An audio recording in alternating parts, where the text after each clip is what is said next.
Audio Jungle।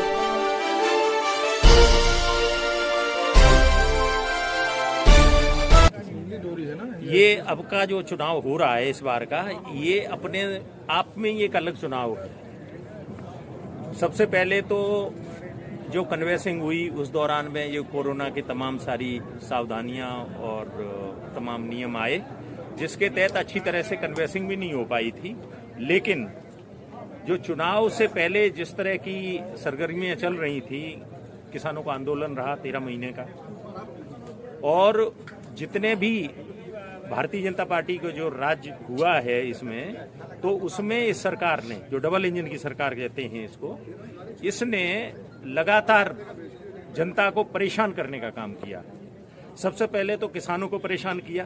किसानों की जो आय दोगुनी करना चाह रहे थे, वो जो कह के आए थे, वो दोगुनी क्या, उसकी आधी भी नहीं छोड़ी, और इतनी महंगाई कर दी कि आदमी परेशान हो गया। फिर उन्होंने कहा था कि हम 2 करोड़ हर साल में जॉब देंगे, जो रोजगार देंगे, नौकरियां देंगे। तो उसमें इनका ये हुआ कि रोजगार चौपट हो गए। इन्होंने जितने भी तंत्र थे जिसमें रोजगार सृजित होता था, और जो ज्वाइंट वेंचर थे या सरकार के जितने भी तंत्र थे, चाहे वो रेल देखो या फिर LIC देखो या दूसरे उपक्रम, यहाँ तक कि BSNL और इस तरह के थे, जिसमें इतने सारी रोजगारों का सृजन होता था, लोग उसमें नौकरी पाते थे, तो इन्होंने रद्द कर दिए, बेच दिए, और इन्होंने केवल कॉरपोरेट का फायदा पहुंचाया। उसमें अडानी अंबानी इनको करते हुए तो बड़े बड़े साइलो खोले, जिसमें इन्होंने भंडारण करके जितने भी फसलें हैं किसान की, वो औने पौने दामों पे सस्ती में खरीदो और उसको भंडारण करो, फिर जब कमी पड़े तो उसको अपने भाव से बेचो। तो इन्होंने वो काम करने का, जो किसानों को पता चल गया। जब किसानों ने आंदोलन किया, तब तीनों के तीनों कानून, जो कृषि कानून चोरी चोरी से लाए हुए थे, उसको विड्रॉ करना पड़ा, और साथ ही साथ किसानों से माफी मांगनी पड़ी। ये थूक के चाटने वाली बात हुई ये सरकार का ये। और यहाँ पे जैसे ही उत्तर प्रदेश में देखो, किसी को लो उसको ठोक दो, इनकाउंटर करो बिना किसी उसके कानूनी प्रक्रिया है। संविधान ने हमें कानून दिया है, उसमें इंडियन पीनल कोड है, इंडियन एविडेंस एक्ट है, CRPC है, तो इन सारों का कोई इनसे मतलब नहीं छोड़ा। ये अपनी अराजक उससे व्यवहार से पूरे पब्लिक को परेशान कर दे रहे हैं। उसका हुआ ये, उसका फल मिला कि सारी पब्लिक इनके खिलाफ हो गई। और जब भी राष्ट्रीय अध्यक्ष समाजवादी पार्टी माननीय अखिलेश यादव जब भी कभी गए, चाहे वो रथ यात्रा हो या उनकी पब्लिक रैली हो, तो जो पब्लिक थी, जो जनता थी, वो बिना किसी खर्चे के वहां पे आई और घंटों इंतजार उनका किया।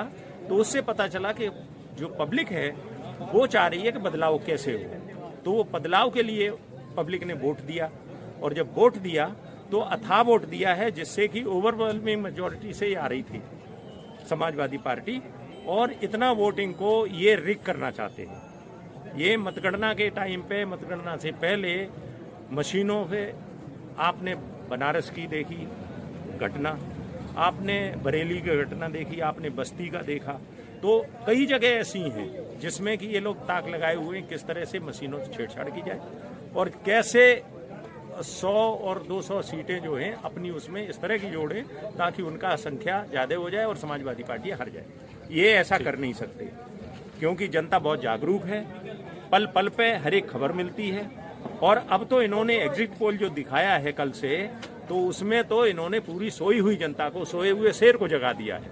और अब पूरी जनता अपनी अपने जो वोट दिया है उस वोट की निगरानी कर रहे हैं, और वोट को उस जगह पे पहुंचा रहे हैं जिसके लिए उन्होंने दिया है।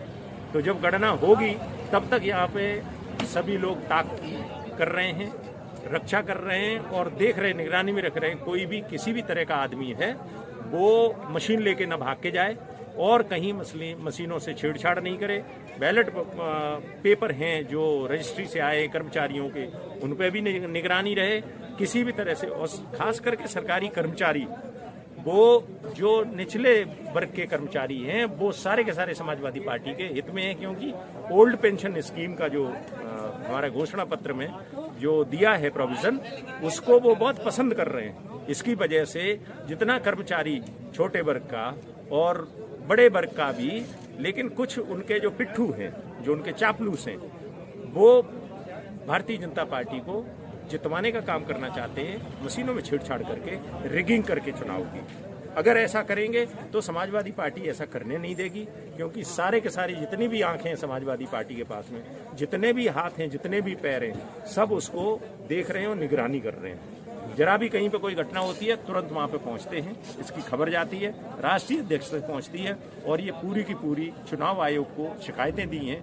हमने देखी फाइल उसकी डबल होके रखी है, फाइलें बहुत भरी गई हैं, इतनी शिकायतें हुई हैं, लेकिन जो चुनाव आयोग है वो प्रधानमंत्री का, खासकर बीजेपी का पिट्ठू हो गया है और उनका गुलाम हो गया है, वो आज़ाद नहीं है।